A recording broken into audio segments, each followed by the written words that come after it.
Had a little bit of trouble getting this going today, but now we are going live. Had a little trouble getting this going today. Let's mute that. There we go. Okay, so here we go.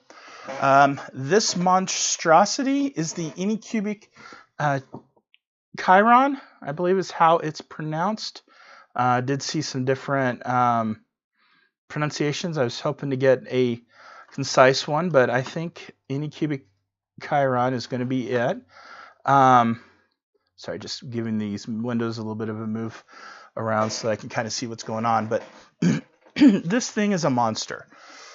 The box itself weighs 51 pounds. It's just humongous. This will be the largest 3D printer in my collection. Once it's done, the Anycubic Chiron is, I was looking, it was 400 by 400 by 450 millimeters. So it's, about a third larger or a quarter, 25% larger than the CR10. It has dual Z rods, just like the CR10S. It's got optical end stops, so it should be pretty interesting. It'll be a little different than some of my other 3D printers that I own. So without further ado, let's get this going. There's a little damage to the box over here, but I don't think it's beyond just cardboard deep. This is a monster. I'm sure that this was fun for FedEx to get to me.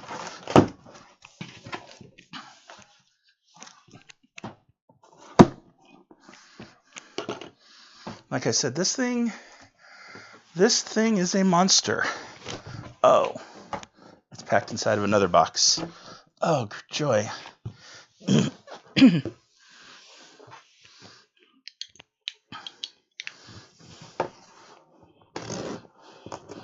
Let's get this one cut open next.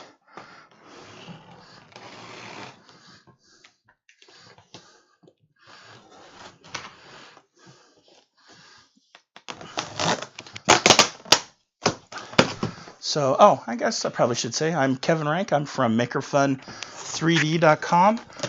This was sent to me by the folks over at Anycubic for review. This will be my opinion on this, and really this part here is just kind of an unboxing.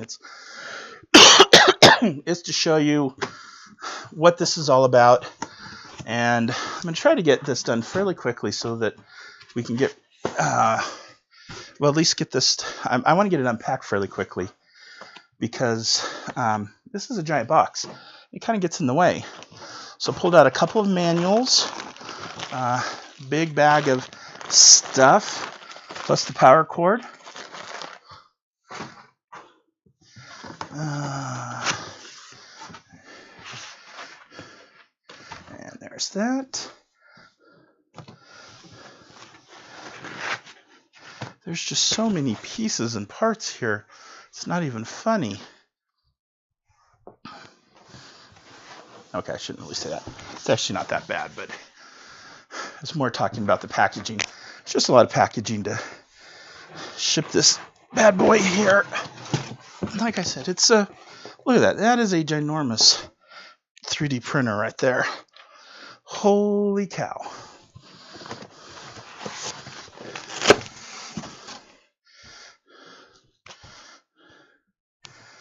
And I think I'm to the bed. Yep.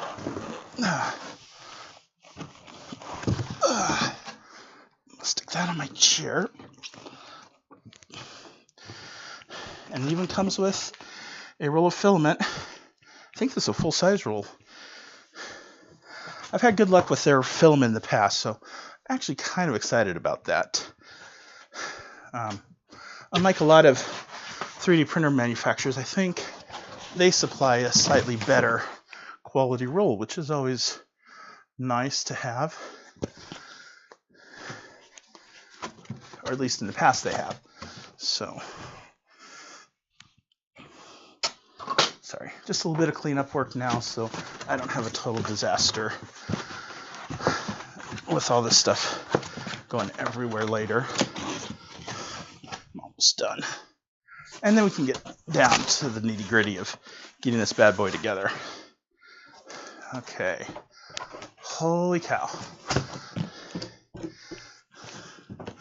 So this is actually larger. Well, yeah, it's slightly larger than my table. It's that big. And there went my light. There we go.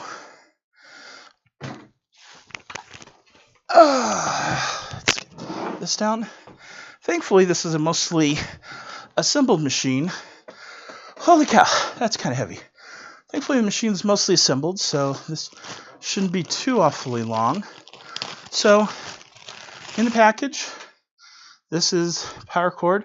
It's actually a pretty heavy-duty power cord. It's a not the smaller version, which I'm really happy to see. It's kind of an issue that I've seen with a couple of 3D printers, especially smaller ones that ship with a kind of weak power cable, and they still seem to pull a lot of power, so I'd really rather see them have more power. This comes with your standard blue USB cable. Here is the print head, the Bowden tube already installed. This here is the auto level probe. I have one just like it on the console that I own. And this is going to be a filament holder, some tools, some more small things of PLA filament. Oh, this is 3D pin material. So I actually just got a 3D pin last week to try some stuff with. So that'll actually work out pretty convenient.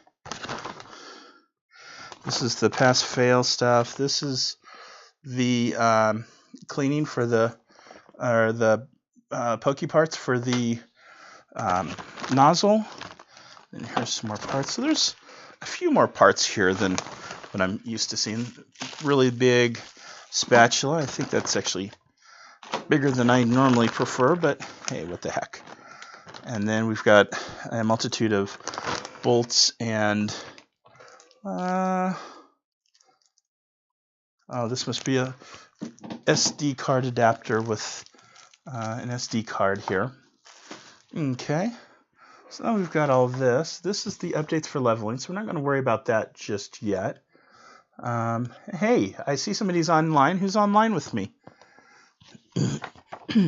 Feel free to ask questions, talk up. If you want to see anything, let me know. Oh, holy cow, this comes with an extra print head. I did not even realize that. Just kind of looking through the manual really quick. You can see down here, whoops, other side, the extra print head. That's actually pretty convenient. This seems like a lot of Anycubic stuff seems to be a little on the less expensive side.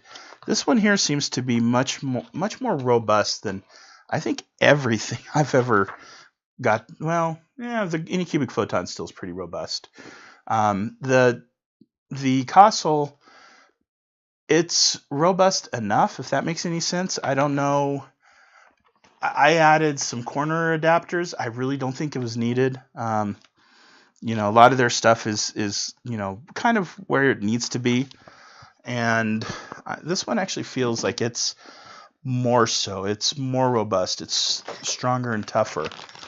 So let's pull out a couple of tools here and get this going here. Another thing I do like about Anycubic is they seem to give you good tools. It's not cheap, crappy tools.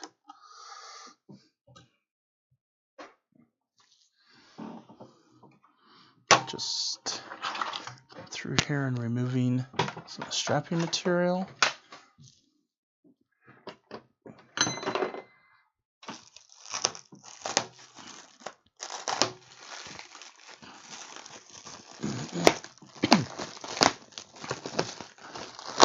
So the bed,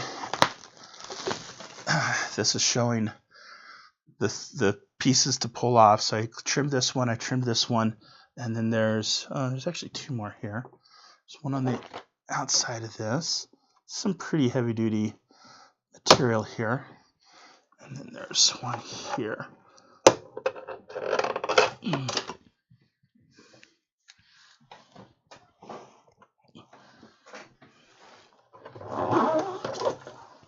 we got those out of the way.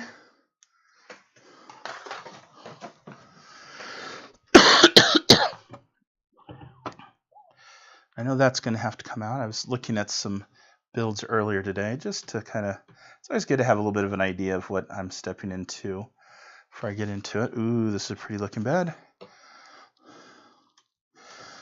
Ships with a Ultra Base Pro, which up until today I didn't even know they had a Pro version.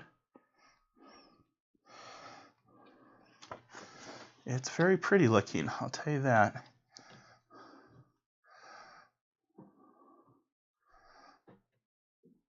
So this says it'll go up to, or it shows the temperature up to 120 degrees for ABS nylon and some others. I generally only print PLA and occasionally PETG, so I don't need the super hot bed, and this really is not wanting to come off easy.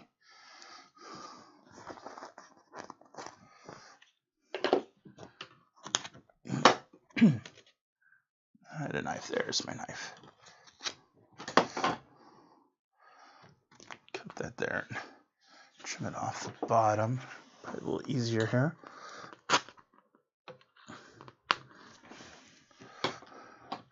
So with Halloween coming up, I printed a couple of pieces. That's Chuck Hellebeck's jack-o'-lantern, and then that's the Cheshire pumpkin. Here's some weird sounds. I think it's my cat making really weird sounds. Oh no, that's a dog actually outside. That's why it's so weird.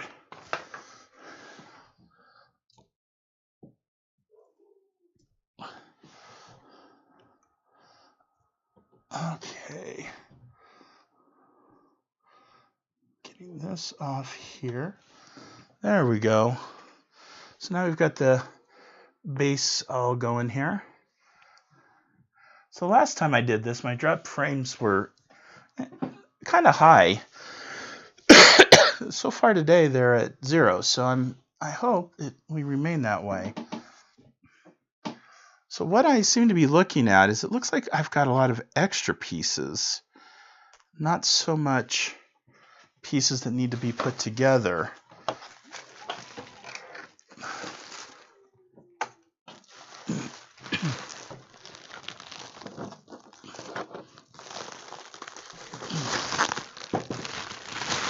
That is a lot of plastic. Okay, so one of the things it does shows putting it together from the back, not from the front. So I'm going to spin this around.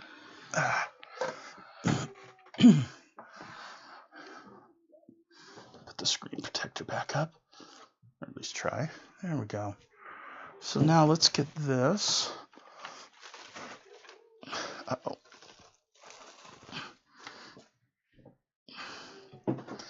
Let's see how this looks. So I'm looking at the instructions here. This looks about right. One of these days, I'm going to get over this stupid cold. Now, for the fun part, is trying to get this on here while trying to keep control of everything. So, really good buy from Harbor Freight. It's just a little magnetic doohickey, holds your bolts. Anything metal or anything that's ferrous. So it's not going to hold aluminum pieces, but hey, what can't be perfect, can you? So I'm going to see if I can get these in blindly. So I just need to get them started. If I get both sides started, yeah, then I can flip it around and move it around a lot easier.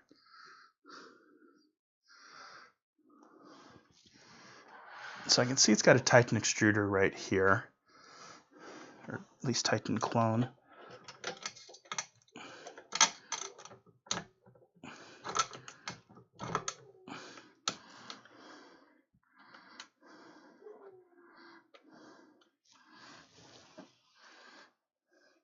This dog outside sounds weird. It sounds like kind of like a hound dog type thing. It's got that kind of weird hound dog bark. And I don't know of any hound dogs in this area, so it's kind of throwing me off. It might be a new neighbor. We have a new neighbor. Ah, crap. We had a new neighbor move in down the street. It might be their dog. Just haven't heard it before.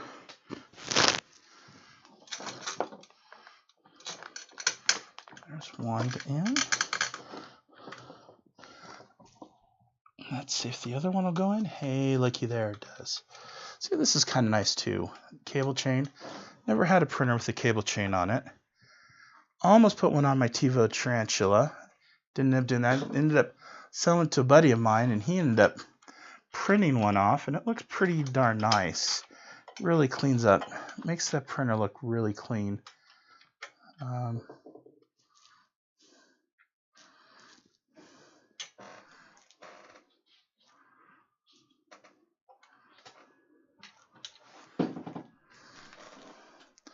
So I expected two over here. Let's see.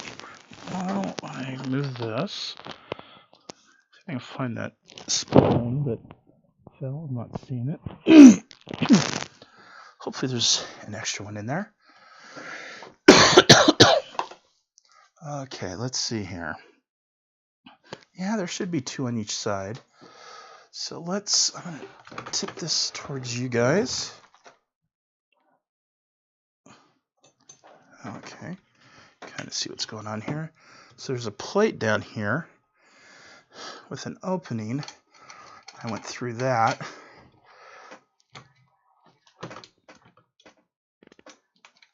Let's see.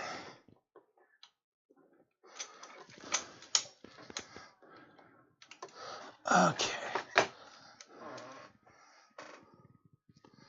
That is one very short deal. I wonder if that'll fit. Yeah, that'll fit. I've seen all sorts of stuff popping up on my computer, and I don't know why. Let's see. Let's try this one here. There we go. I can hear my wife just got back.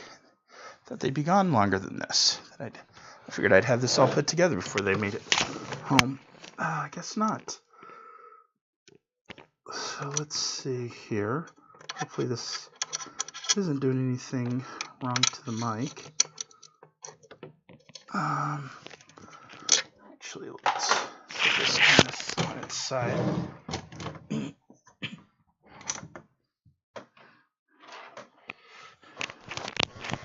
Whoops, just popped off.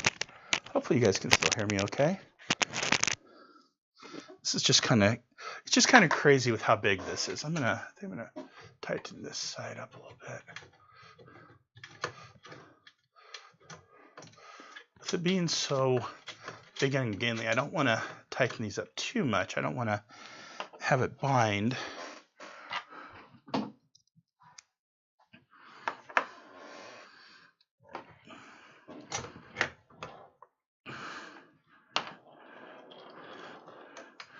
I'm just getting in here and getting these tightened up just a little bit, top and bottom and sides.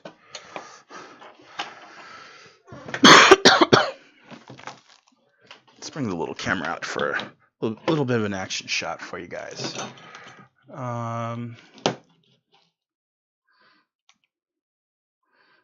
Haven't brought this out in a while. Don't even know how it looks. So there we go. So what I'm doing is I'm trying to get under there to this spot right here. There we go. Get that in there. I will admit, looking at this printer, I'm actually not entirely sure where I'm going to put it in my room. I've got a nice metal rack that a CR10 fits on pretty nicely, but this is a little bit bigger, but it's got a built-in power supply, so I think that might give me a little bit of wiggle room. That it'll probably fit in about the same footprint. Okay. I bet you guys love seeing the bottom of my hand there, huh? Let's see here. Turn that off. So what I'm going to do now is get this upright. And I'm going to set it off the side of the table a bit here.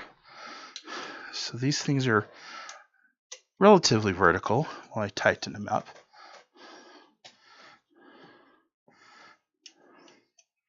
I'll leave it just a little loose while and I'll put on the edge pieces. There we go. So here's the little edge pieces. These are basically the same you find on sear tins and oh geez, everything I've ever had that's like this. Sear tin, Tiva Tornado, all of those types of 3D printers. So there we go. Let us put these in here.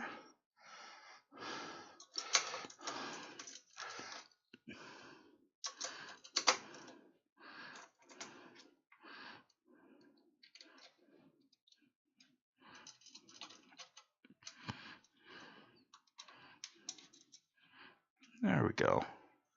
So I'm going to snug these up. As my experience, these side pieces are pretty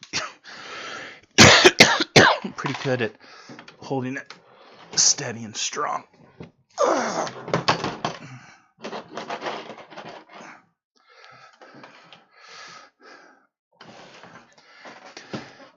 Need to put this on a scale and find out how much it actually weighs, because this thing is hefty.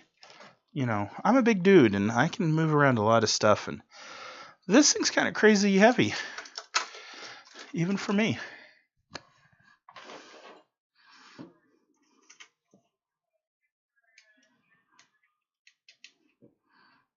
Let's see here. Get this put on.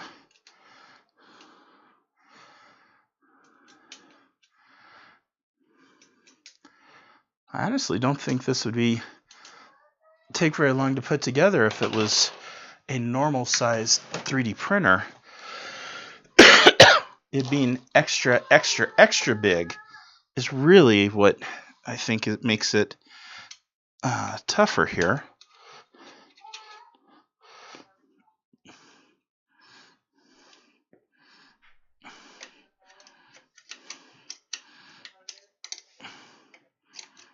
Let's see here.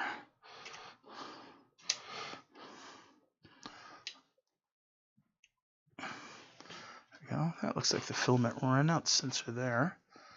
Okay, one more turn here.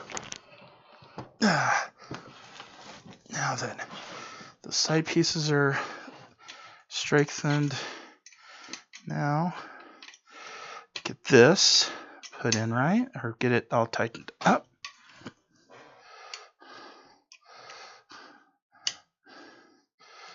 Since getting them squared is so important, I always try to work really hard. I go kind of slow. I could probably get this to work just as well by just kind of cramming it all in and everything, but you know what? I'd rather err on the side of caution just in case, so that these are put together a little cleaner. I think that's the reason why you'll see a lot of people have failures. And I think that's one of the big reasons, is because they kind of get in a hurry. They're not slow and methodical at this point. There we go. God, that did not want to go in there. Okay. Okay. So page 1 is done. That's what we did. So I know, probably didn't give you much time there. So now we need to flip the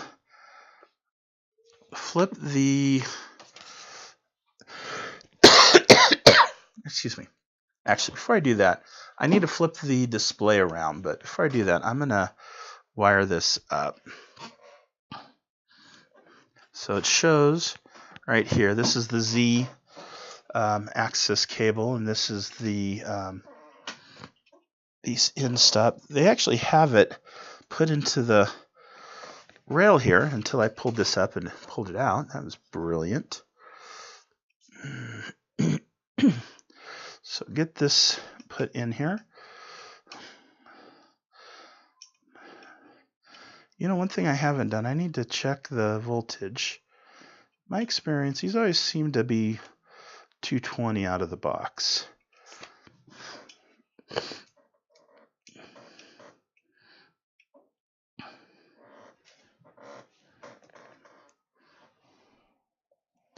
I think I'm putting those in. I'm trying to put that in upside down. That's why it's not working.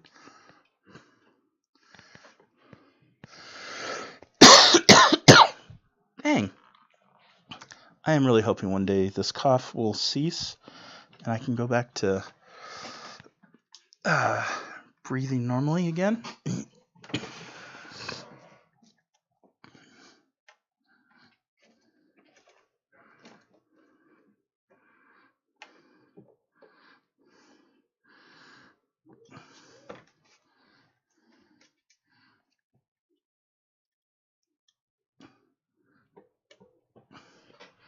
It looks like these pieces have been put in pretty good. A lot of them are glued down.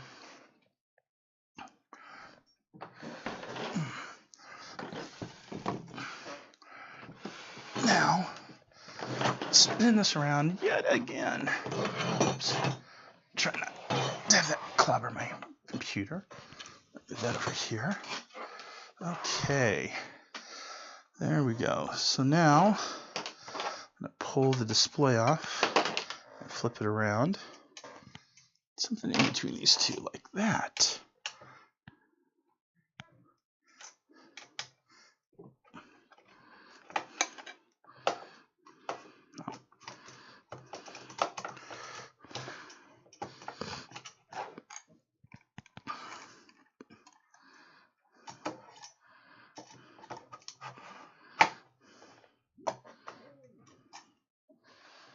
Okay.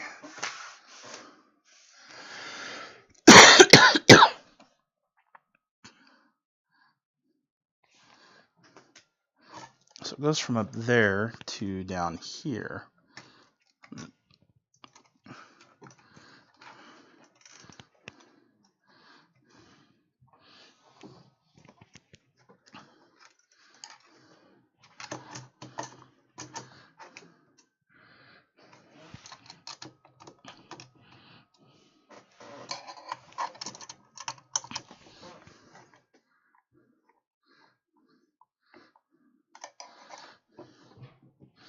To admit, this printer just has some nice edges to it. It's just kind of pretty clean. I kind of like that about it. It's kind of nice.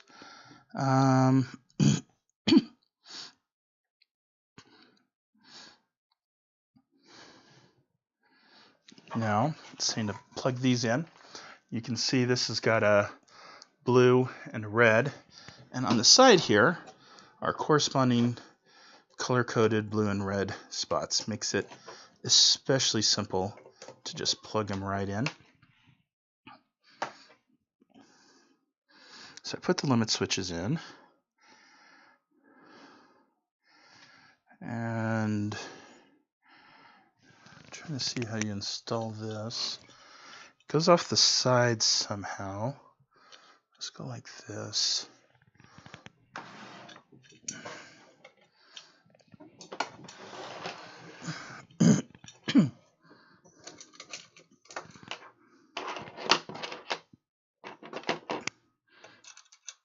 Let's play. Did I guess the right size?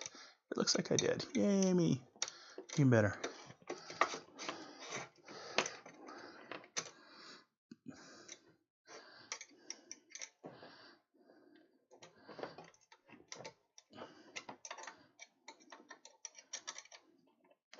I'm just putting in the, what are these? The M3 5x5 screws for the, oh, and they didn't stick. Notice, excuse me, I noticed the one on the one side was not spinning like I expected it to.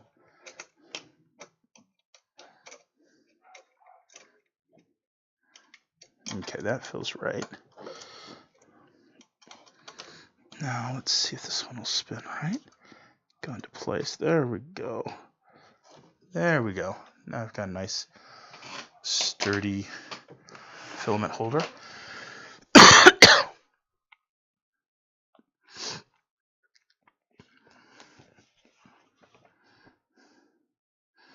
Now that's basically it. Okay, let's see where I adjust the switch.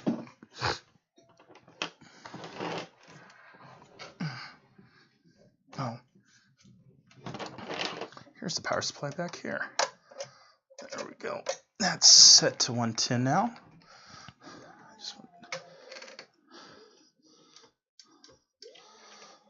Just checking the play of the bed. Okay. I was going to leave this zip tied in, but I don't know that I want to now. I'm a little worried about that. I think it's just pushing a little too close. I have a feeling it had to be trimmed anyways, but I was hopeful. This is a super long transversal here. A little worried about, I do have to admit, I'm a little worried about this.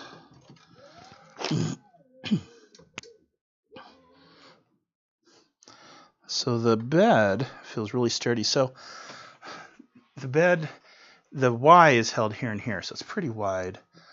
The Y, I think we're good there. Oh, need to remove the zip tie on the cable chain. There we go. Get rid of some of these cable ties.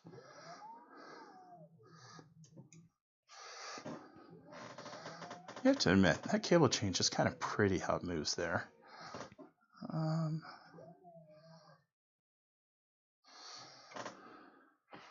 Tighten that belt just a little bit. I'm not a huge fan of how tight that is. There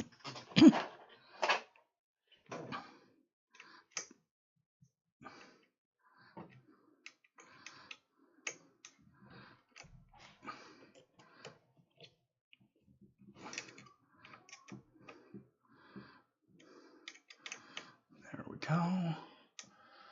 And there we go. This isn't too bad. Half an hour to pretty much get it all up and ready to go. I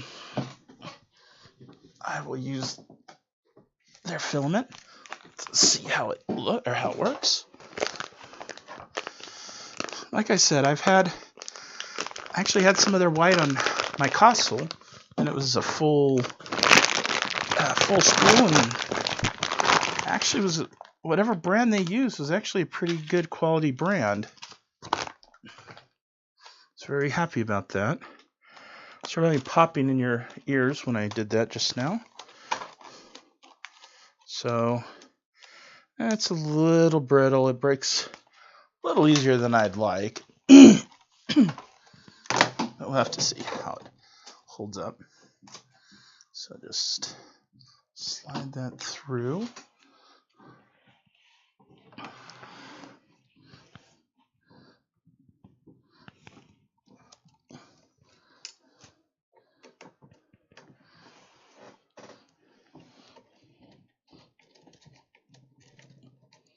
Let's see here. I always hate trying to get these things in.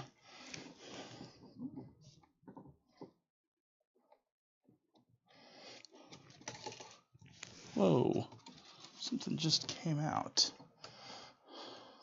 That's not good. This just came out. Looks like a little nozzle type deal. I'm guessing it helps get the piece in straight.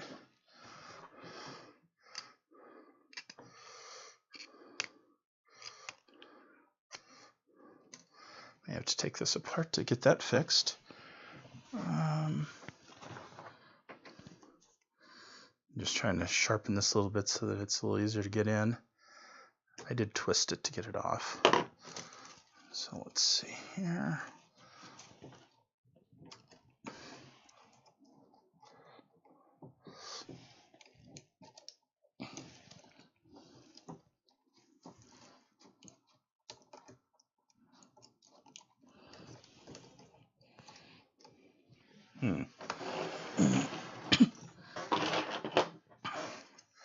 Anybody else find the trying to get your filament in being one of the hardest parts of the process? Oh, helps if it goes to the right spot too. There we go.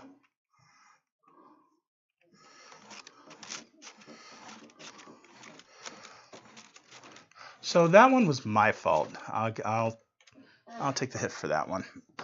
At least on the top there. I was trying to go across the top. I thought I had it in the feed hole. I'm a little disturbed on this. I'm going to have to figure out what I did there. But it should be okay for now. It fed through, so I'm not too worried about it. So let's plug it in, and then we will turn it on.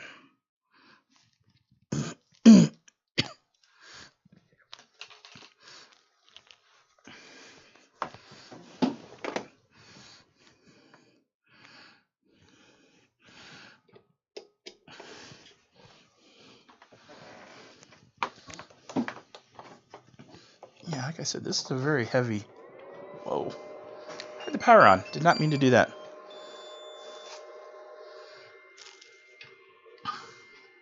So it has come up. Let's see here. Whoops. I'm going to turn this little sucker on. So have a looky here. This is what I'm looking at. So let's see here. Let's scoot that back a little bit.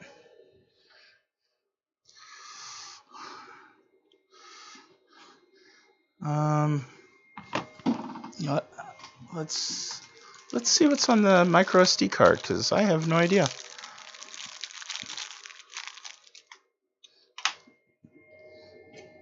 Or not micro SD. This is a full-size SD card, which is very cool. Wait a second. Okay, that is full size.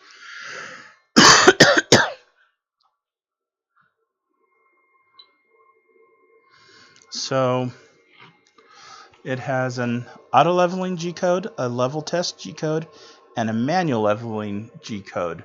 Now, I was looking at this earlier. The auto leveling is used to basically, you put that little doohickey on, you auto level it. It's actually kind of slick.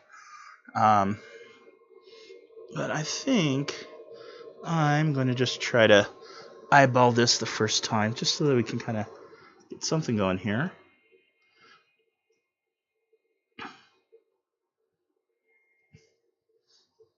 Actually, you know what, before we do that,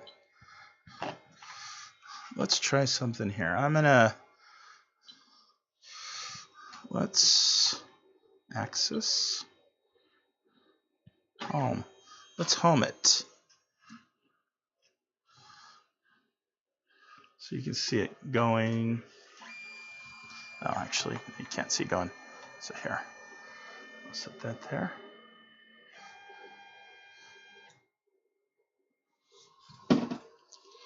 Okay, so we are homed. So this is kind of a very different menu for homing. You know, you've got your 0.1, 1, and 10 millimeters, different speeds. It's actually kind of cool, though. Really busy.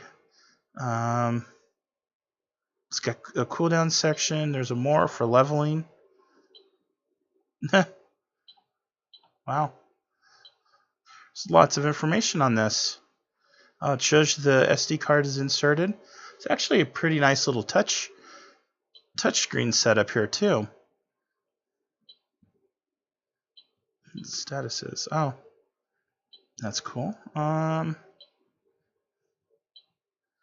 let's preheat.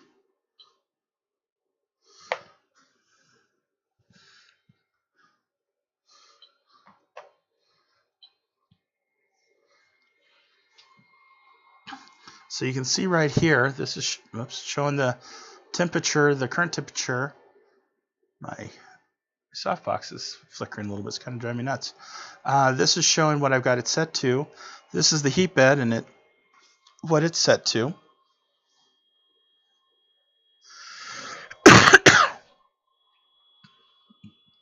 And actually, one other thing we can do while this is running like this, I think I'm gonna level it after I'm done with this and get it started printing. But one thing we can do is we're heating it up. I'm gonna go.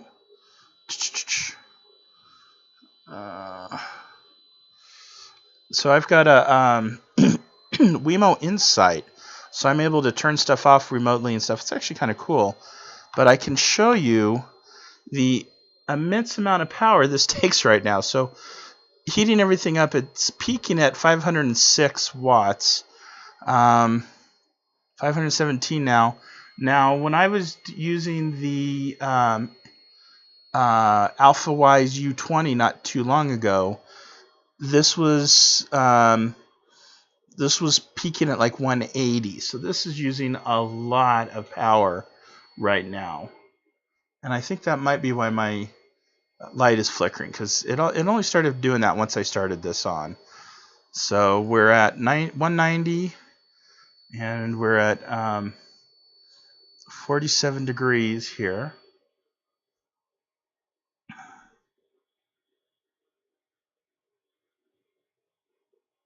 I have to figure out which screen I'm looking at.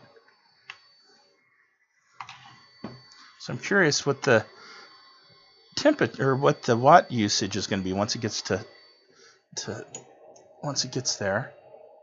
So this is a ginormous bed that it's trying to heat up. So now we show 190 and 50, and the power usage has gone down to 337, which is still pretty high for a 3D printer. It's now down to 300. That's probably close to triple what I'm used to seeing at this point. Maybe double now. Somewhere between double and triple. But again, this is a very, very large build surface. It's 400 by 400 by 450.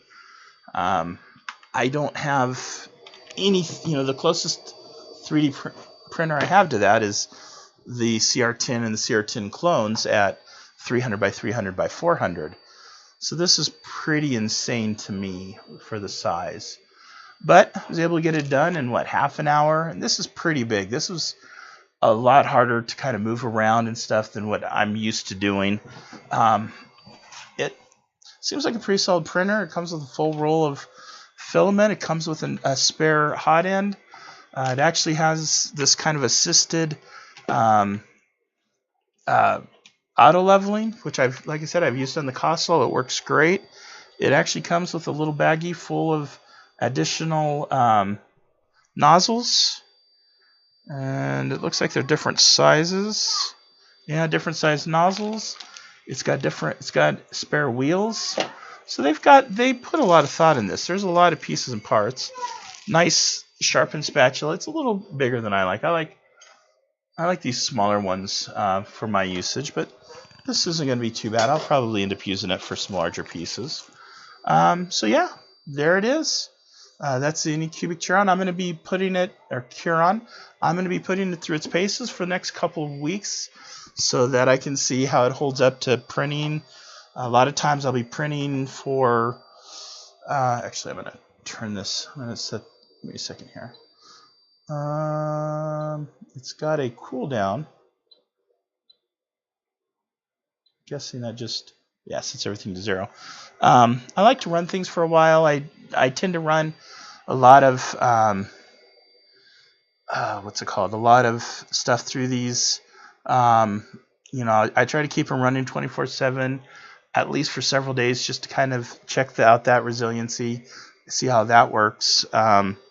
Then I try to just kind of keep it running for a month or so that I can get a good read of how good of a printer it is.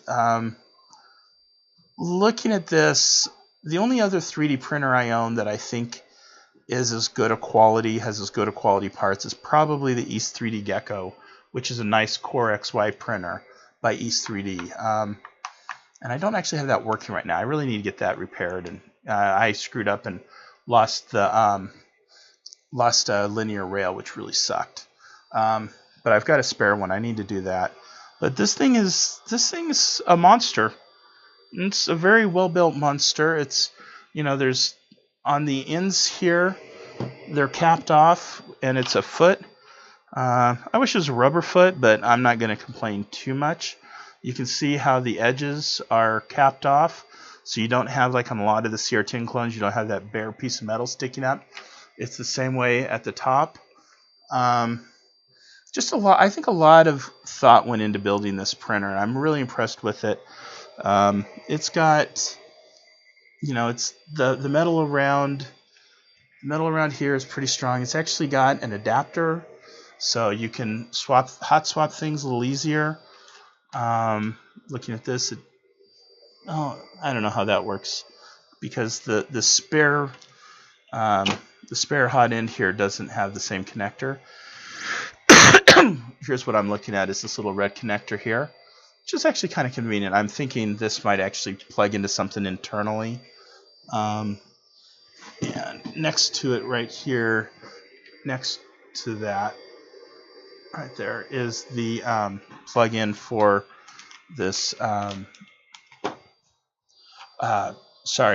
the adapter to get it to level. So that's it. Again, I would really like to thank Anycubic for sending this out to test. I am really looking forward to putting this through its paces over the next several weeks. And watch on my website, MakerFun 3D. Oh, that's so much nicer. That's kind of loud. Watch on my website, MakerFun 3D, for a final review. I will actually be putting up a preview. Oh, hey, you get to see what I see. Double me, yay! I'll put up a preview page with a link to this video here pretty soon, and then that page will, or the preview page will have more information on the Anycubic printer here. So yeah, thank you for watching. I hope that this was at least somewhat entertaining. I'm not going to make you sit through the auto bed leveling, because it's like 20-some points and it takes forever. I know it takes forever on the console, but it's really nice. You get everything kind of set up and level, and boom, it just works. So thank you for watching. Visit my website, makerfun3d.com. I'm Kevin Rank, signing off. Take care. Have a good evening.